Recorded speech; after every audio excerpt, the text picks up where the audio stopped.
One of our goals is to demonstrate or model to our students what can be done on a small amount of acreage.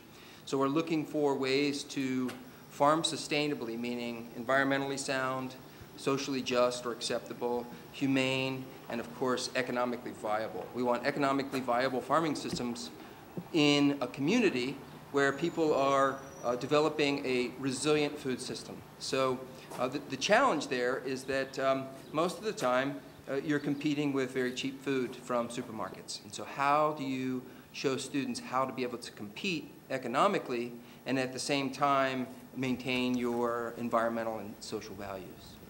If we're going to show students how to farm on small acreage and be able to make a living, then we have to look at the entire food system, all the way from the inputs that they're going to buy to the consumers that they're going to feed. And they're going to have to play a role in that entire process. There's not going to be a way for them to simply produce a commodity on a small acreage and make a living. They're going to have to produce value-added products and get those all the way to the consumer, and then demonstrate to those consumers the value that they're bringing in the food that they provide and in the community benefits that they provide. And so what we're doing here at Berea College is we're trying to demonstrate to students and sort of make more transparent the entire food system, from production all the way to the food on the plate. And that's why we're developing a farm store and an agro-village, is to make that more apparent to all students, not just the students that are here to study sustainability or agriculture, but to all of the students, so that they have a fundamental understanding of where their food comes from and the impact that their dietary choices make.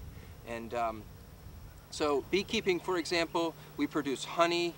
We sometimes will sell pollen. We've thought about doing propolis, although we don't really have a market for propolis.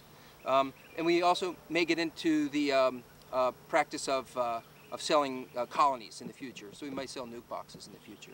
Okay. We're doing blueberries, small fruits, things that will generate a fair amount of revenue per acre. And then we are also growing things that traditionally don't generate that much income, like wheat and corn, but in those cases we're taking that all the way to the final product, which would be flour or cornmeal, and selling that directly to the consumer in order to make a reasonable income from those acres. That's another bee product. We sell candles at the farmer's market in the fall. Now, if you've got some dark comb, this will darken the honey, but any kind of solid debris, that will all come out. And then we'll make candles. We'll make little tea candles and stick candles, and we'll sell those at the farmer's market. That's awesome. Yeah. You're definitely going See the honey? Oh yeah.